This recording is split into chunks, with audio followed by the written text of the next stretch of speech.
روزوں کا مہینہ رمضان کا مہینہ ہے، جس میں قرآن اول اول نازل ہوا، جو لوگوں کا رہنما ہے، اور جس میں ہدایت کی کھلی نشانیاں ہیں، اور جو حق و باطل کو الگ الگ کرنے والا ہے۔ تو جو کوئی تم میں سے اس مہینے میں موجود ہو، چاہیے کہ پورے مہینے کے روزے رکھے، اور جو بیمار ہو یا سفر میں ہو تو دوسرے دنوں میں روزے رکھ کر ان کا شمار پورا کر لے۔ اللہ تمہارے حق میں آسانی چاہتا ہے اور سختی نہیں چاہتا، اور یہ آسانی کا حکم اس لیے دیا گیا ہے کہ تم روزوں کا شمار پورا کر لو، اور اس احسان کے بدلے کہ اللہ نے تم کو ہدایت بخشی ہے،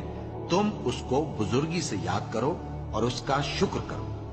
اور اے پیغمبر، جب تم سے میرے بندے میرے بارے میں دریافت کریں تو انہیں معلوم ہو کہ میں تو تمہارے پاس ہی ہوں۔ جب کوئی پکارنے والا مجھے پکارتا ہے تو میں اس کی دعا قبول کرتا ہوں۔ تو ان کو چاہیے کہ میرے حکموں کو مانیں اور مجھ پر ایمان رکھیں، تاکہ نیک رستے